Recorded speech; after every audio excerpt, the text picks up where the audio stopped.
23 வயது வரைக்கும் நடந்த சுக்கிரதசை மிகப்பெரிய சந்திர அதியோகத்தில் இருக்கிறது. உச்சமாகி வலுவாகி சந்திர அதியோகம். இது ஒரு மிகப்பெரிய அமைப்பு. இந்த சந்திர அதியோகத்தில் ஒரு மிகப்பெரிய ஸ்டாராக 16 வயசுலேயே உள்ளே வந்துட்டாங்க. ஃபீல்டுக்குள்ள சினிமா ஃபீல்டில் வந்துட்டு வந்தவுடனே முதல் நிலை கதாநாயகியாக இருந்து புகழோடு இருக்க வைத்தது சந்திர அதியோகத்தில் இருக்கக்கூடிய இந்த சுக்கிரதசை. இந்த சுக்கிரதசைக்கு அப்புறம் சூரிய தசை. இந்த சூரியனும் சந்திரனுடைய முழு பௌர்ணமி சந்திரனுடைய பார்வையில் இருக்கிறார்.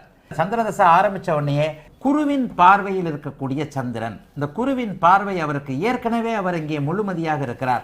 அத்தனை அமைப்புகளும் இணைந்து அங்கே மிக மிக ஒரு அமைப்பாக அவரை இந்த சந்திரதசையும் செவ்வாய் தசையும் 17 வருடங்கள் டாப் லெவலில் சிஎமாக இருக்க வச்சிருச்சு.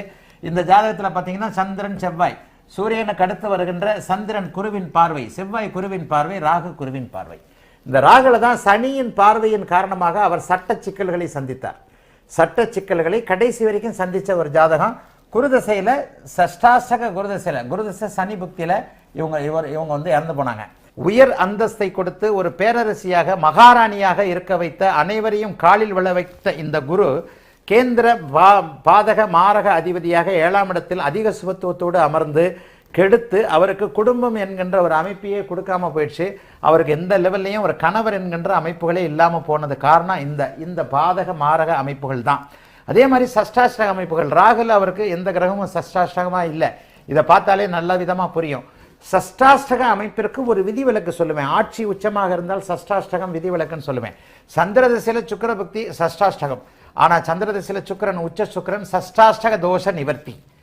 செவ்வாதசை சஷ்டாஷ்டக குற்றத்திற்கு நிவர்த்தி. அதாவது சுக்கிரன் உச்சமாக இருக்கின்ற காரணத்தினால சந்திரதசை சுக்கிரபக்தியும் செவ்வாதசை சுக்கிரபக்தியும் அவருக்கு கடுமையான கெடுவலங்களை செய்யலை.